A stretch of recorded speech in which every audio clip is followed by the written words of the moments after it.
أعوذ بالله من الشيطان الرجيم بسم الله الرحمن الرحيم والصلاة والسلام على سيدنا محمد وآله الطاهرين.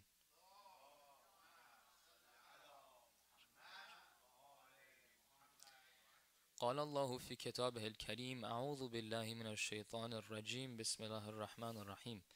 إنما وليكم الله ورسوله والذين آمنوا الذين يقيمون الصلاة ويؤتون الزكاة وهم راكعون.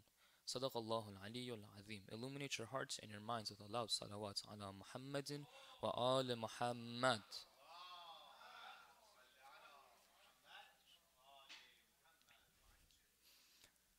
After the passing of the Prophet ﷺ, there was nothing but hardships and struggles for the Imam Ali alayhi salam. These hardships and struggles that the Imam Ali alayhi salam went through are recorded in a khutbah that is inside the Nahj al-Balagha, the third sermon called the khutbah of Shiqshiqiyya. The naming of this khutbah is because at the end of this khutbah, the Imam Ali alayhi salam says, Tilka shiqshiqatun hadarat.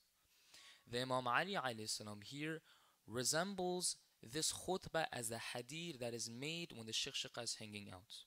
The shiqshiqa is a balloon-like organ that hangs inside of the throat of a camel.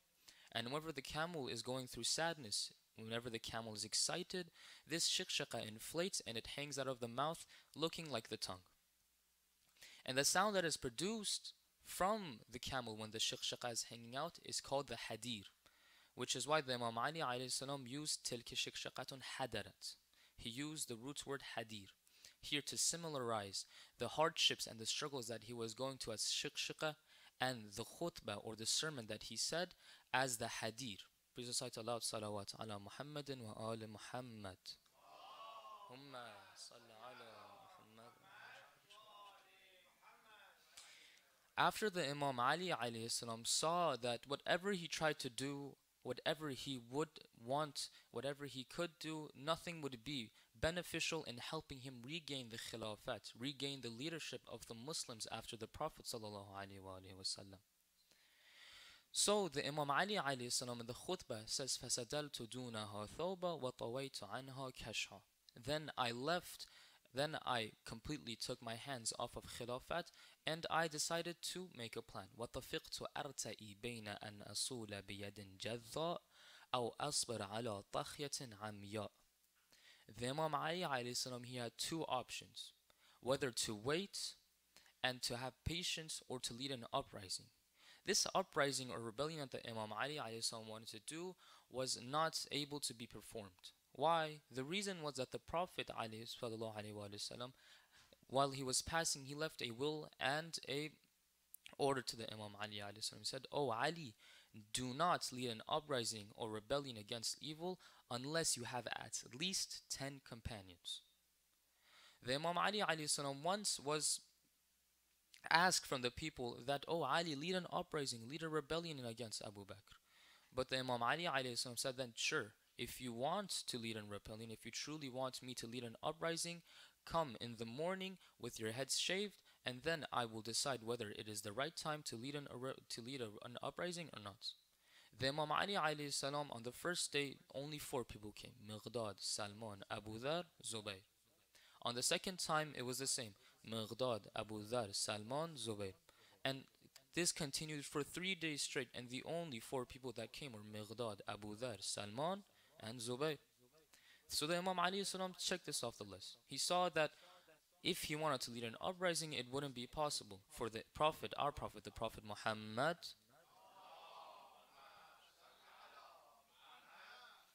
ordered him, "O Ali, do not lead an uprising unless you have at least 10 companions." So there was the other option, to wait during this darkness.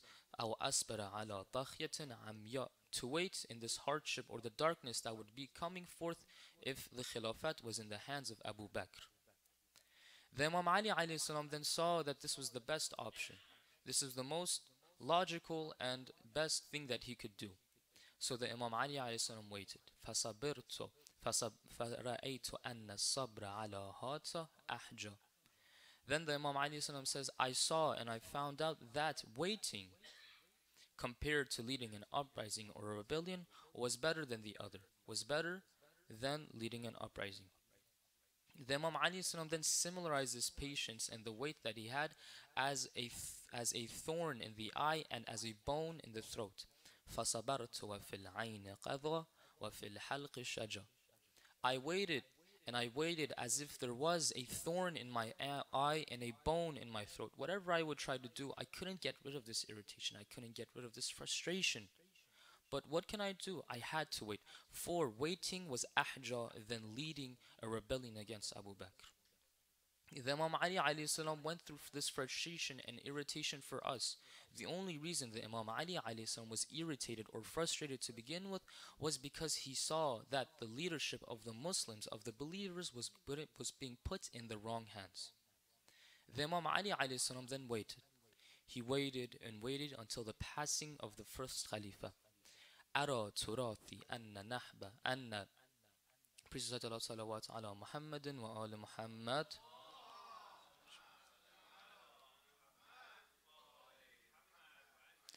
Ara turathi nahba.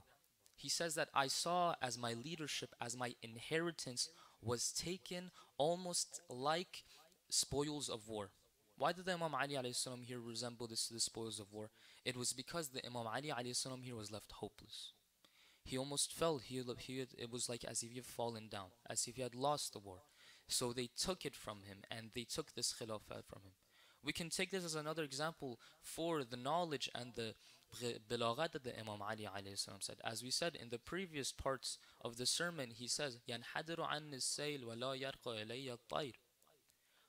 He says in this part, he resembles his knowledge as a vast level of water, as a vast and high level and high body of water.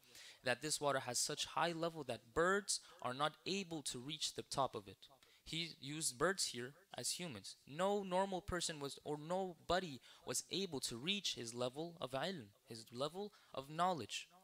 So the Imam Ali alayhi salam, he, of course, because he is the gate of knowledge, what does the Prophet sallallahu alaihi wasallam say? Ana madinatul ilm wa aliyun babuha. I am the city of knowledge and Ali is the gate. So as the Imam Ali alayhi salam is the gate of knowledge, of course, everything that he would say is from pure bilaghat or eloquence. So the Imam Ali alayhi salam here uses the term inheritance and spoils of good war to show that this khilafat, this leadership over the Muslims was rightfully only for the Imam Ali alayhi salam. That this should have been passed down only to the Imam Ali alayhi salam. And after the people have looked down upon Imam Ali alayhi salam, rejected him, it's as if they defeated him and took the khilafat as similar as they take spoils from war. Peace and salawat ala Muhammadin wa ala Muhammad.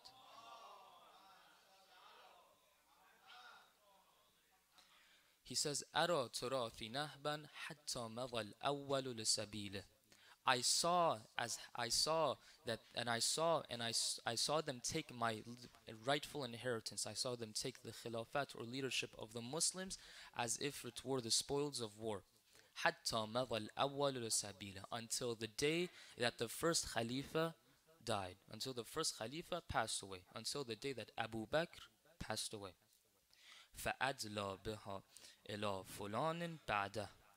Even though Abu Bakr passed away, Imam Ali alayhi salam was still not given his inheritance, was still not given his rightful leadership over the Muslims, over the believers.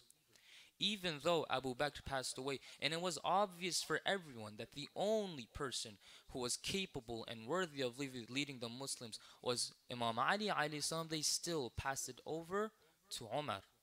It was not chosen in this, but instead, Abu Bakr himself wrote and passed this khilafat to Umar. This was not chosen, not shura, not chosen from Allah subhanahu wa ta'ala, but Abu Bakr himself did this out of his own will. Peace and Allah, salawat ala Muhammadin wa ala Muhammad.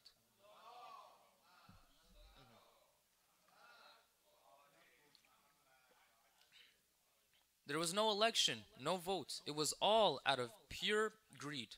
Abu Bakr saw that after he passed away, the khilafat would be given to Ali. So he did not let this happen, and so Umar took the khilafat of the Muslims after Abu Bakr. فَأَدْلَى بِهَا إِلَى فُلَانٍ بَعْدَهُ.